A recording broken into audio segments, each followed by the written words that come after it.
Hey everybody, this is Rebekah Freedom for Heard Not Seen, episode number 54, produced by John Beethan. And today's topic is none other than the first step from Breakup Rehab: let go and forgive. Hang on. So you're making some moves this weekend to let go, right? Yeah. So I have a friend, Sherry, who lives in Colorado, and we were visiting with each other, and she was telling me about the concert up at Red Rocks, STS9, Sound Tribe Sector 9, that I've gone to every year. Like, it's kind of tradition. And she told me that they're playing their old album Artifact on Friday night. And I was like, I'm coming.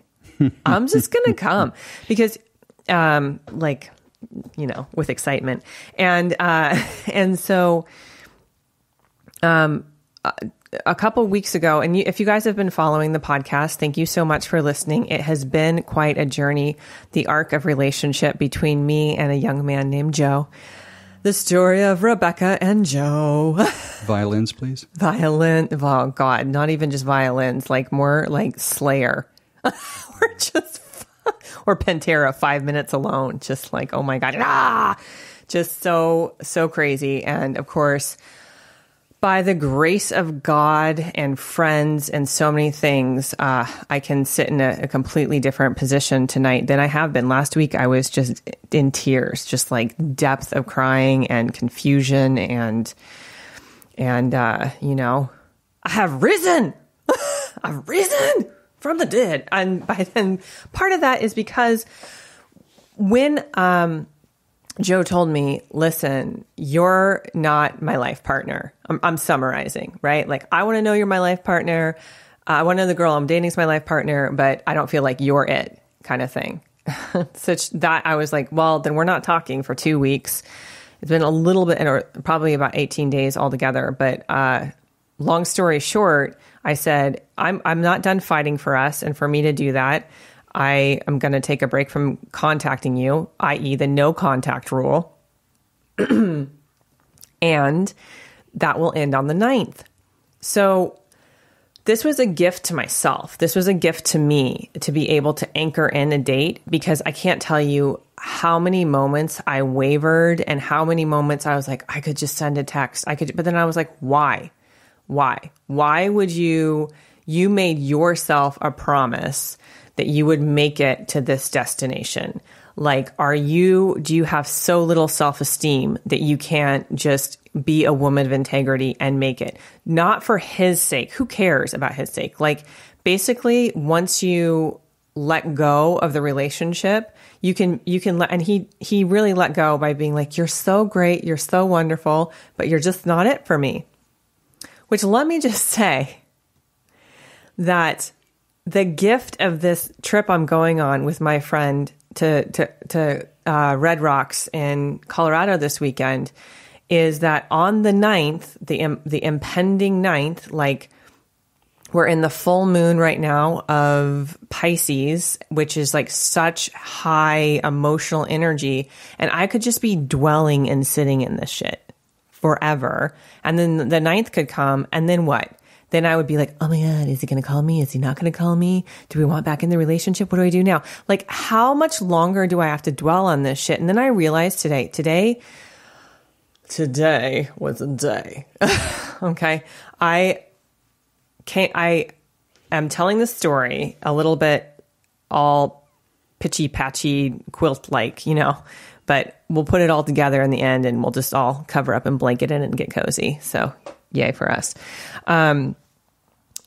So I want to go through everything that led up to today. That feels good. Feels like a smart thing to do. That led to the forgiveness, the letting go and forgiving. So first things... Yeah, it's in the book, right? Yeah, it's in the book. It's in Breakup Rehab.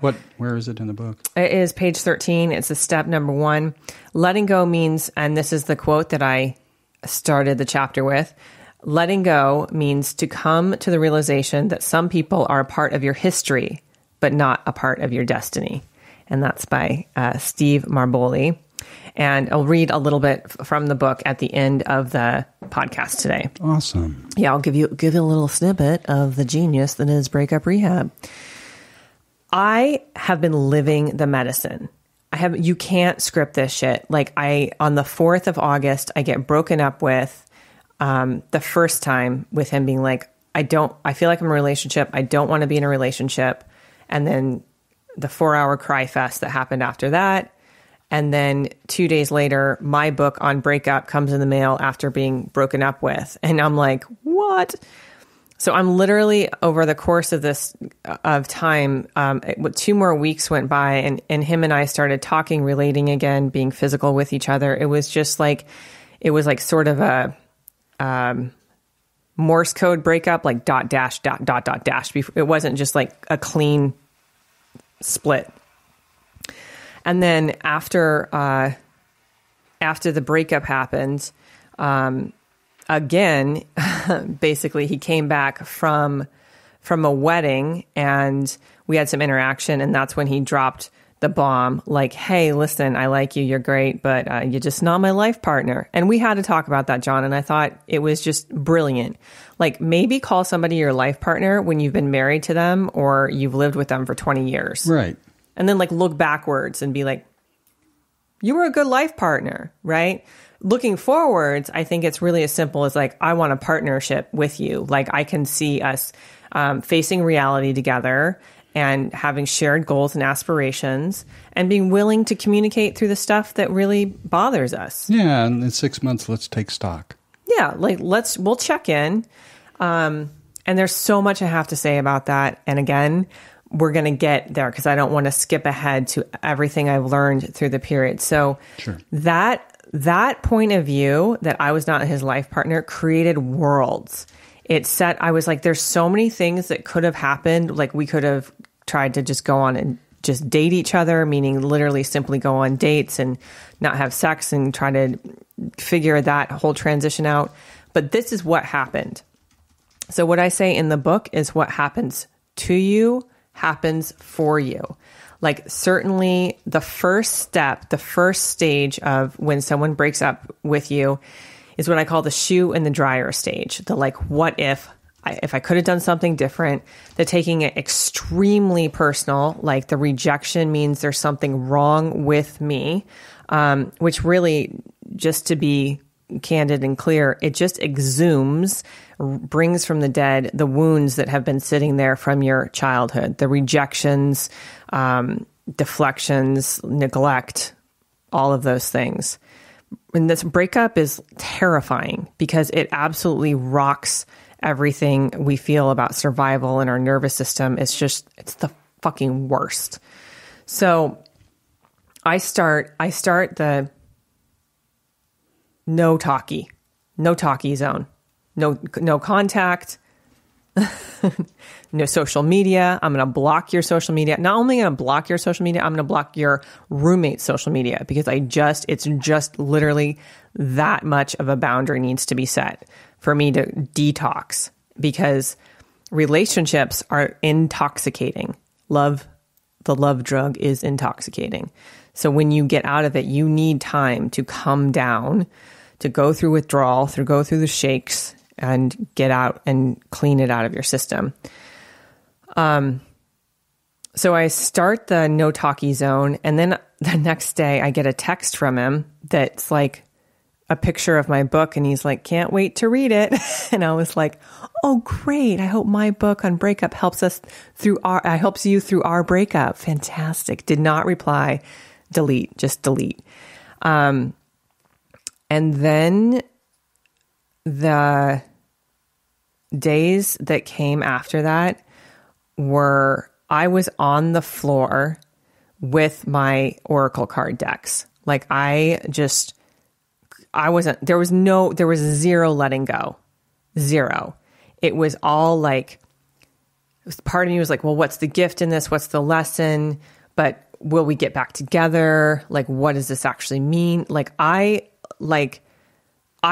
wasn't a moment that I wasn't talking to a friend on the phone, getting some sort of support. My appetite was shit. And this is TMI, but I got a fucking hemorrhoid from it. That's the level of stress this caused me. I was just all like, I got to change toilet paper or something. But I was like, no, my body was like, this is a little pain in my ass. This breakup is a fucking pain. You're a little young ass. for that, wouldn't you say? Listen, stress does weird things to the body. I'm very sensitive. You're welcome, listener, who's listening to that, to think of me in that light. You're welcome. Oh, the rich visuals. Oh, gross. Pain in the ass. So, to that point, I was so stressed. My appetite was all over the place. I wasn't eating well. I go to bed. I wake up in the morning. He'd be the first thought. I go to bed at night. He'd be the last thought. It was just like so continual. Then I finally was like, fuck it. I need therapy. Like I'm living breakup rehab. I need to take my own medicine. So I was trying to find a therapist, and it made me be like, Jesus Christ, finding a therapist how are you going to pick someone to divulge your secrets to from a listserv online? It's very hard. And not to mention that I got a referral from a friend of a friend, and I finally went, and it was a Band-Aid. It was just a quick Band-Aid to go in and just like get me through. Because there were days where I was like, man, I'm just going to call him. And then it was like, no, just make it to your therapy session. And any time that I wanted to have a conversation, I either videoed myself and would watch it back as if, that was one thing I did, or I would get on and write beautiful, prose about it. Journal, definitely. Like just so many unsent letters and unsent things. And actually there's one video I did that I've probably watched it more than 25 times, just being like receiving the message of this person who really loves and cares about you. Right. And is still like, man, like, I don't even know where this is going or what that was about, but I still want you in my life. And I watched that video, and it's weird how we can console ourselves, right? We can be the voice of, like, in some ways watching the video was almost like receiving the message for myself and not even coming from him, because ultimately that's where all of this is leading. So my first therapy session, I called and I got in the next day, and this was an EMDR therapist, but she was very much a therapist that just kind of sat in the chair. But that being said, I was talking a mile a minute, trying to get the arc of the whole story just out. And the reflection, which is what therapists do, I got back is, well, you were in a push-pull relationship, which if you listen to the old podcast, you'll hear echoes of the little snippets of information, wisdoms I was getting along the way. So I was like, oh my God, I was in a push-pull relationship. Very small part. And then she gave me some ritual to do to breathe and kind of come back to myself. Second session. So I scheduled a second session after that, because I was just like, I just need an anchor. I just need an anchor to get me on to the next thing. No, it's very smart. Yeah. And this is, I would say, this is what you need to do to let go. You can't, I think letting go, the idea of like, I'm free, and it's incremental. It's not like all the memories are going to suddenly bleed from your mind. Yeah. Mm-hmm. It's like bit by bit. So, and I went to my family's house 2 weekends in a row, and just was able to be there was puppies there, bulldog puppies. So I got to just like hold a bulldog puppy on my chest and just be surrounded in a safe environment, a safe space. Although my uncle watches a lot of Fox News, which makes the safe space a little questionable sometimes, but whatever. Most of the coverage was on the Hurricane Harvey in Texas, and then fires in Oregon and fires in Montana. And in that moment, two things happened simultaneously. The first, I was like, wow, my breakup is not that big of a deal. Like, what is my issue? People have lost their pets and their homes. Some people have lost family members, like their lives, everything that made sense, gone. just gone. And some people are pointing to the solar eclipse as a portal or whatever else. As long as it's not an excuse, I'm fine with that. Yeah. I can't really, again, explain the arc of devastation. And then there's something interesting when your reticular activating system, your RAS, is basically what you're experiencing, you'll see more of. So if you end up buying a brand new white truck, all of a sudden you'll notice more white trucks. Or if you're going through a breakup, you'll be more drawn to posts about breakups, which interestingly enough, it seems like there's been more of lately on. But I also joined this thing called the Breakup Project. And so that's a whole other thing. So there's been more stories of breakup in my feed. And to that point, I really was sitting up at my aunt and uncle's house being like, wow, my breakup's not that big of a deal. That was the first thing that happened. Then the second thing that happened, and I really want to honor this and give people this, is that when you break up with somebody, it's not letting go of the past that's the hard part. It's letting go of the possibility that's the hard part. That I was sitting in the living room playing with these puppies with my family and just being like, man, fuck, he should be here. He should really, I remember taking him to my friend's house and he was hanging out with my friend Sherry's mom and her kids.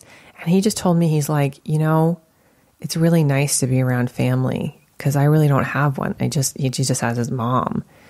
And I'm like, there's this rambunctious 5-year-old and my cousin Aurora is there. And then, I don't know that he could have dealt with Mark because my Uncle Mark, God bless, is just overworked and cranky, but, and watches too much TV. Love you, Uncle Mark. And, anyway, but I was there and I was mourning the loss of man, he would really love this. He'd be around puppies and kids and he wants to have a kid, and what an experience to be around a 5-year-old and play with her and just the feeling of all the things that we talked about doing together, like going to Barcelona together or the adventures and just feeling the loss. And then here was the really interesting piece of it too, because there's a little piece of me that it woke up wanting partnership. I just want partnership. But then there's part of me that's but now that I know him or is getting to know him, it's I want partnership with him, specifically his peccadillos, his weird traits, the things that, it's so funny. It's the things that first repel you about a person are almost the things you fall in love with the most later on. Because you accept them. You just are what? This makes you, right? Because I came in with a template of what hot looks like or whatever it is.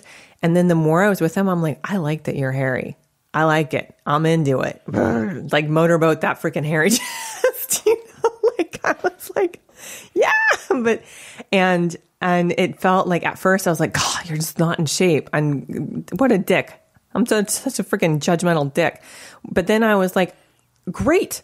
Because you and I both are into self-improvement, right? So it's not we're in pace with each other. We have our good days and our bad days. We have days where we're green drink and vegetables, and other days where we're just all mac and cheese and self-loathing. It goes together really well.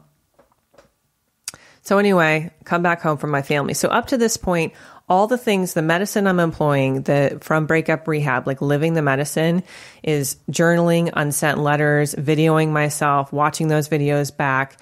I did a little bit of social media vomiting, which I say not to do in the book, but I deleted immediately. Wait a minute, delete. You kind of have to catch, because what happens immediately after a breakup is your inner child runs the show. That part of you that feels no one wants to play with me. I'm all alone in the world. I don't have any caregivers. I'm terrified and I'm afraid. And not only that, I've been horribly rejected and shit upon. I don't know that kids know they've been shit upon. They're used to just shitting themselves, but it feels like that. So your inner child is just I'm on a playground and I'm watching everybody else with the playmates. They're all in the sandboxes together. They got the good toys and I'm in the shit box over here. Shit box with Fido, the angry dog that's just you're a piece of shit, which is our inner critic. That's the next thing that comes on board after you go through a breakup, is you just have this part of you that's all about the wrongness of you.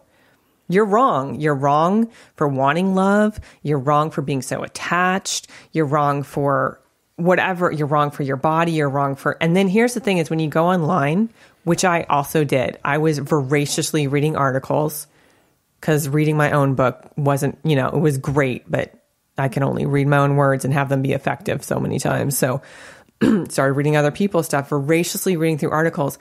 And there's so many websites about how to get your ex back, or using the no contact rule to manipulate them into missing you. And there's some helpful websites about you saying no contact is about self-respect, about taking the time for you, about your own self-development, knowing that if it was a meaning relationship, your ex is going to miss you. Cause I certainly had the horrific notion of like, oh my God, he's moved on. He's fucking somebody else already.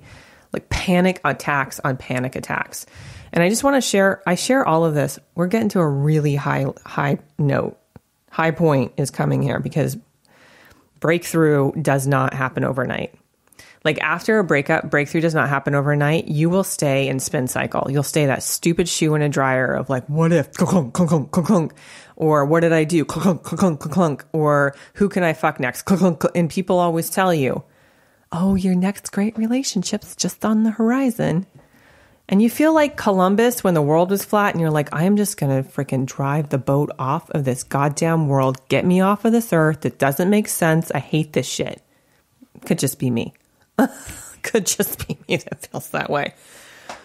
So I'm at my family's and I'm just reading all these articles and voraciously like trying to churn together some sort of silver lining. And I couldn't get it together. And that's what showed up on the last podcast is me as just tears and just crying and just despondency. Like the fight drained out of me. And I was like, man, there is nowhere left to go when someone tells you you're not my life partner. I mean, and trust me, my brain, there's still a very clever part of my brain that is still trying to circumvent that and be like, well, people change their mind. But what happens from that is the insidious thing of, oh, you can change somebody's mind. And that's what drives us to go back to the thing that hurt us so badly is I'm like a white blood cell. I want to rush in and repair kind of. And not only that, I'm a therapist. So I've been trained, like training upon training to be like, these are childhood wounds. They need to be looked at. So hard, so difficult. And John, you've been a great guide and comfort through this process. So thank you. Yeah. So I want to share with you too, if you're able to be open to it and you don't shut your heart during this process, especially the no contact process, and you really anchor in a time, it might be 30 days for you that you need. If you've dated someone more than a year, I encourage you to take at least a month, just a month, and promise yourself zero contact. It's hard if you have kids and there's, variables to it, but if it's just you and somebody else, as little to no contact as possible. So I share all of that to say that the real revelations came in conversations I had with friends, and it was like bit by bit, day by day, the messages showed up to like help me move forward. Now, I want to share that one of the great messages I got is this was just a 3-month relationship of dating, really, just like feeling each other out. And not like a 20-year marriage that split apart. But my friend Dennis said it so well. He was like, if you purchase a car and it breaks down at 10,000 miles or 100,000 miles, the repairs are the same. The repairs are the same. You're still going to have to take the time due to it. You're still going to have to, let yourself heal. So through this torrent storm of no contact and hitting that deep hole last week of just like, I don't understand this. How is this even possible? the next great thing happened is I went back up to my family's house, and I spent more than just 48 hours. I spent like 4 days there, and I watched my aunt diligently wake up around 5 a.m, brew the coffee, get the house ready to go. She's got 7 puppies to take care of. So she's upstairs, she's making their food, cleaning their poop, and here's a great thing about actually seeing the whole process of that is because so much of our lives is the cross section of the good part smacked up on social media or advertising. And we see a puppy and we're like, oh my God, that puppy's so cute. We don't see that they poop all the time. You have to feed them all the time. We had to rush them to the emergency veterinarian because they had fevers and they were snotting out of their mouths. And we're like, oh my God, are they going to asphyxiate themselves? Because bulldog puppies have smashed faces. And in that time, I saw the whole arc and commitment of doing life with people, like being responsible for other lives than your own. I was like awestruck with her commitment and the depth of service. And my uncle would just sit on the sofa, just saying I'm tired and grumpy. And then my second cousin, who's 5, would run around and be like, play with me. I want to play. I want to play. I want to play. And then every time she's like, I want to play, I'm like, if I'm too tired to play, am I going to F her up psychologically? Is this going to ruin her life if I don't play Barbies with her right now? So I had to I was looking her in the eye being like, I hear that you want to play Barbies right now, but I'm doing something. So in 5 minutes, I'll give you my full attention. Nonviolent communication. Just trying to be like, I'm not your parent. Your parents already screwed you up, but I'm going to do what I can do to try to make up for it. Play with me, Rebekah. Let's fly. Let's do this. And then she's 5. So it's like amazing how much more understanding comes on board. And I think as an adult, you're used to being able to say stuff in front of kids and feeling like they're not going to understand what you're saying, but then they do. And you're like, maybe we don't talk about like the terrorists killing people and beheading them in front of the kid. So everything has built on everything, right? The no contact, the depth of sorrow, the frustration. I was able to get angry for a little while. I had a friend who was telling me that he'd been insecure and he was in Joe's role where he's like, I don't want to be in the relationship I'm in, but it's lasted 2 years because I'm too much of a chicken shit to pull the plug. So all these conversations accumulate on themselves. And then I have an appointment. I made an appointment with my old therapist, Annalisa Messia from Boulder. And she was with me for 2 years. We worked together for 2 years, off and on. And she saw me through my breakup with Dan, which was the original thing that really, one of the major breakups that inspired Breakup Rehab, the self-published version.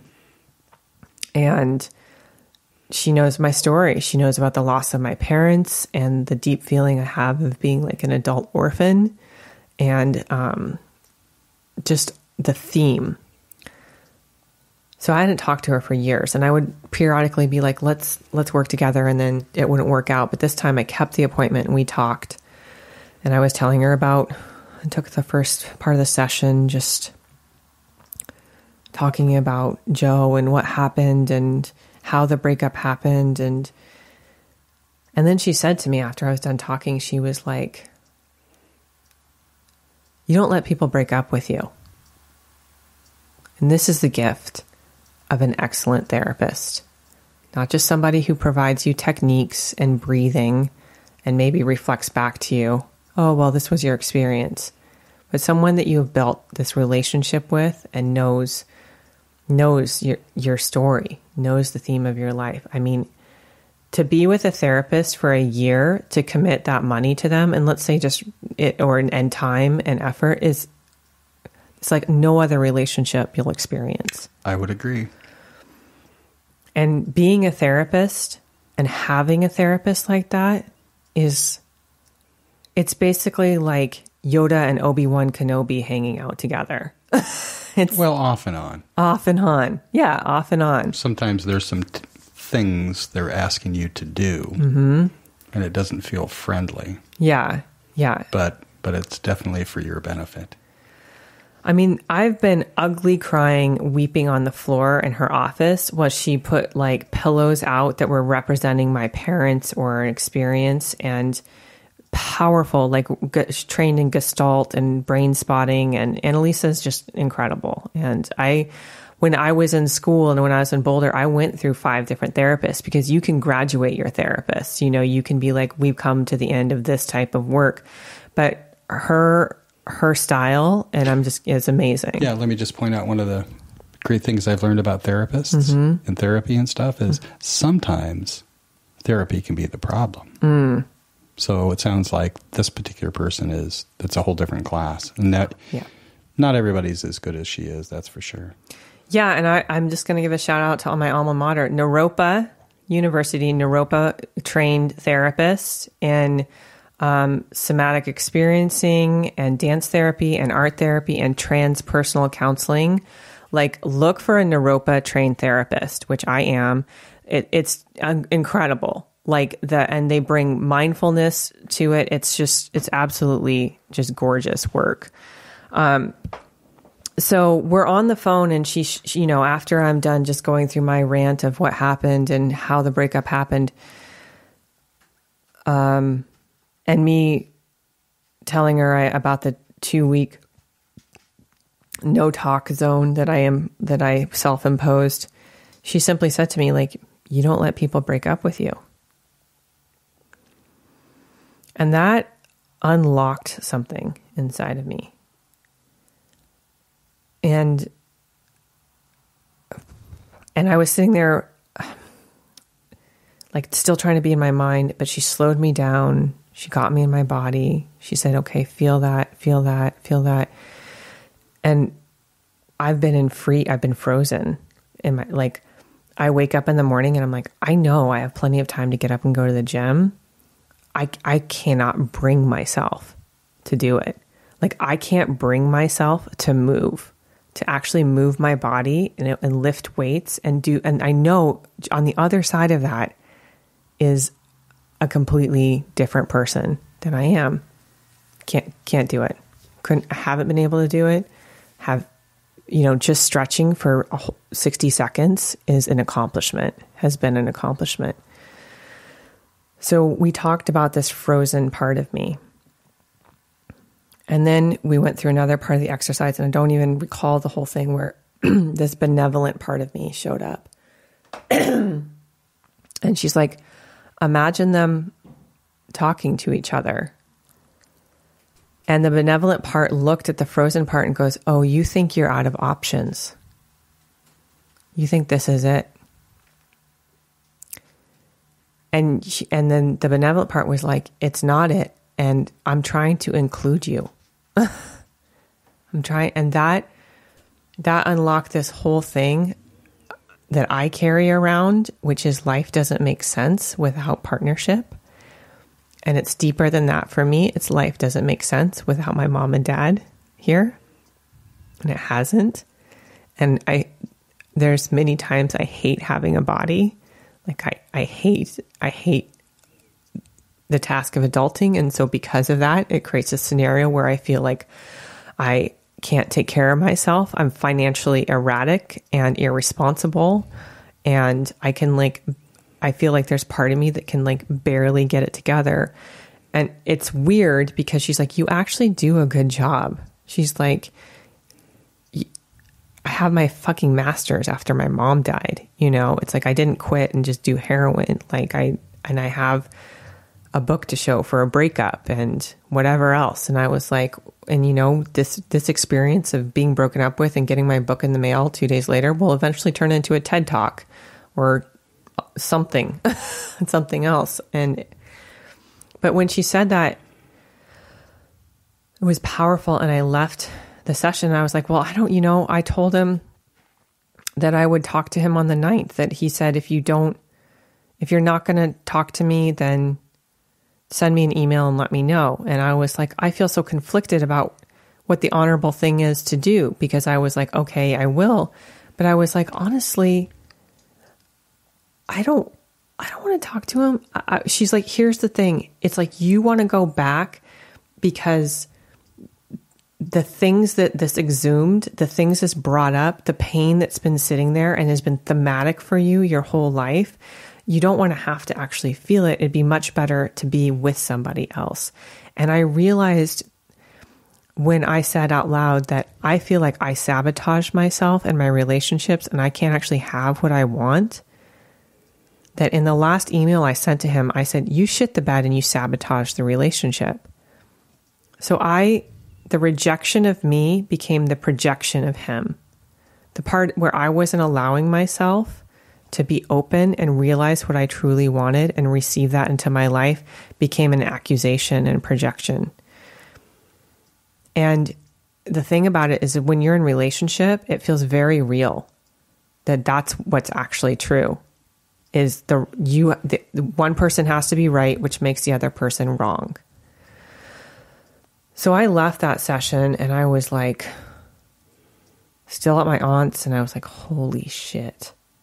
And I was also reading the book by Harville Hendrix on Getting the Love You Want, which is about imago therapy, which is basically that you will be attracted to the disowned parts of you in your partner. So if you weren't allowed to be expressive, you'll want an expressive partner and you'll love them for it at first, but then hate them later. If you are a disorganized person, you're going to want somebody who's organized and stoic, and you'll love them for it first and be annoyed and hurt by it later. Again, imago therapy is really powerful, and it talks about the childhood wounds and neglects that create these things. So I have this session with Annalisa. I am reading imago therapy. My Aunt Ava is just like this beacon of support, and I just, again, make me cry to say, like, just family and friends have just meant everything through this process. And I drove home. And I got home and just sort of unpacked, did some busyness, and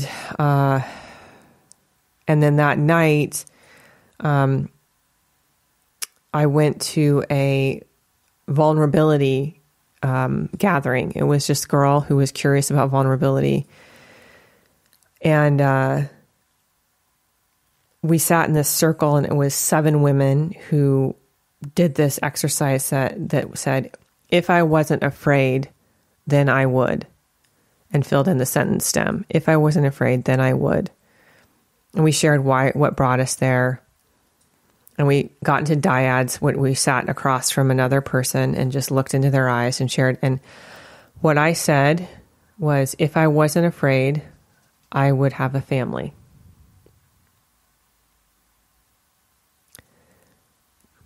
Even now, there's part of me that is like shocked to hear myself say that, to make it real. Like, it's something I've cut myself off from for a long time, because and in its place has been this fear that, like, if I have kids, I'm just going to die early like my parents did and leave them in the same situation that I'm in, you know? Also, in the idea of the world is overpopulated. Why would you make a body when you can give bodies a home? Like, why can't I be a foster parent or adopt? And then it's not age dependent, you know, then it's not like, oh, I'm 40 and I'm risking my health and the baby's health to be able to have a kid. I was like, you know, there's lots of ways to be a mom, like holding that little puppy on my chest and then having this 5-year-old like eagerly want to play Barbies and do acro yoga with me, and I'm tying her shoes for whatever and helping her get ready for school. I was like, it's the moment that you're ready to sacrifice your life to support other lives. And I think that there's a lot of like twisted ideas about what that means, that it's like about what loving yourself really means, and that we're confused about self-care and selfishness. And the balance of time in our lives and being able to like says in the Bible, no greater love has a man than he laid down his life for another. And we think of that in some sort of pathological way. And what I see is that over the weekend is the richness of that. My aunt won't look back at her checkbook and say, God, I'm glad I balanced that checkbook. And I'm glad that, I had zero debt at the end of my life. She'll say, I'm glad I spent that $300 on dog food and that I raised those puppies and that they got a good home because I fought for them to have a good home. And that my, daughter's daughter had a safe place where she could grow up. And I was exhausted. But you know what? That's the richness of life. That's the thing that I finally saw. And today is the first day coming through all of this. And it's taken this long because I've been in resistance, reaction, rebellion, fighting against, I can't believe he would leave me. I can't believe it. Why would he do that? Why would he let go? Why would he tell me he loved me? And my therapist said, listen, he thought you were lovely, but that doesn't mean he was going to spend his life with you. And I got it. That not everyone that we date is going to be a life partner. And I'm finally, after a lot of pushing and resisting and reacting to that, finally being able to be like, okay, with that in place, the seeds of gratitude can start to take place. Because a person who is not willing to change and grow with you will make you or the relationship wrong so they can just stay where they're at. And you have to just keep growing and letting and incrementally let go and to forgive, which in the book says to not hold yourself hostage to the past. And today I had an Access Bars session with somebody, and Bars is 32 different points in the head that hold all your points of view from this lifetime and other lifetimes. And we ran the bars and just cleared the energy and cleared the energy and cleared the energy. And really, I saw that, again, what one of the leaders of Access Consciousness said is your wrongness is a strongness, is that I have been asking to be a thought leader, to be able to have something to talk about and to contribute to people. I've been asking for a TED Talk or a speech that I could actually have. And I saw that my ask was given to me through the journey of this relationship with Joe. Like the big ask, the big expansion, the thing that is my soul is filling into it's a journey, man. I'm not anywhere near arriving, but for the first time in a long time, I don't hate living in my body. I'm not walking around saying like, well, I hope I die at 40. I'm not like, I'm in this place of like, that feeling of called according to a purpose. And if God is for me, who can be against me? That if you endure, joy comes in the morning. There's a reward. There's a reward to this. But I will tell you, I have faltered and I have slipped back, and I'm still tempted every single minute to create a different situation. Even today, I did laundry, and his boxers and a shirt and some stuff of his were at my house, and I packed them up in a shoebox, and they're sitting in my car. And I'm thinking, do I drop them off? And I was like, no, you promised yourself the 9th. And then after that, it's this wide open field of possibility. So that's the journey. I just want to say that forgiveness is not this like quick thing that happens. It's a continual renewal. You have to renew it over and over and over. Every minute, every time you think of that person, you have to renew it. You have to breathe in and let go, and breathe in and let go. And to say that, like, I know when I'm intimate with somebody, when I've given my body to them, that I don't let go. And here's the last part that I will say before I read from the chapter, Let Go and Forgive from Breakup Rehab, is, damn it, I had it and I lost it. I hate it when they do that. To forgive, to really forgive and let go Which door will it be, Rebekah? Come on, memory. Think of what you were going to say. Apparently it slipped my mind, but, what I would say, there it is. Boom. Is that,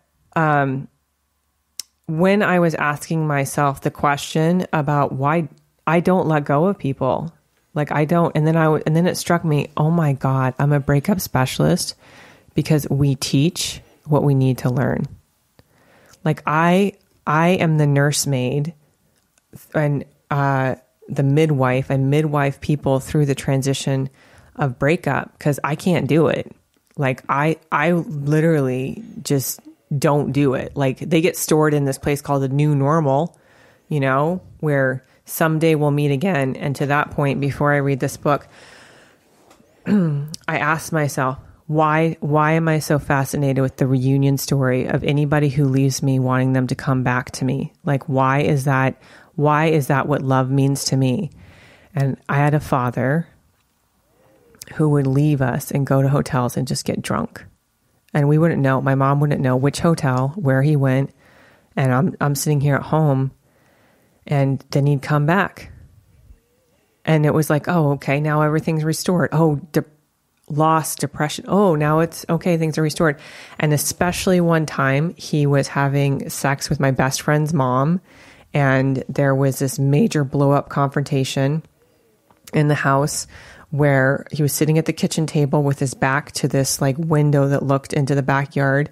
And the husband stood up and shoved the table and it pushed my dad through the pane glass into the backyard. It was this horrific night.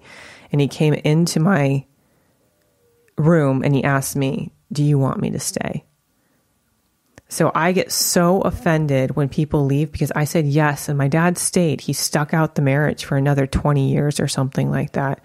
And that is so deeply patterned into my body and my being that now is a time where instead of running back to Joe or trying to recreate a relationship, I'm like, I get to partner with me. And that's the roots of forgiveness and letting go. So let me open to the chapter, read you the first couple pages from the book Breakup Rehab, which is essentially, I took this inspiration from Alcoholics Anonymous and I put them into 12 steps that apply to the process of breaking up and healing again.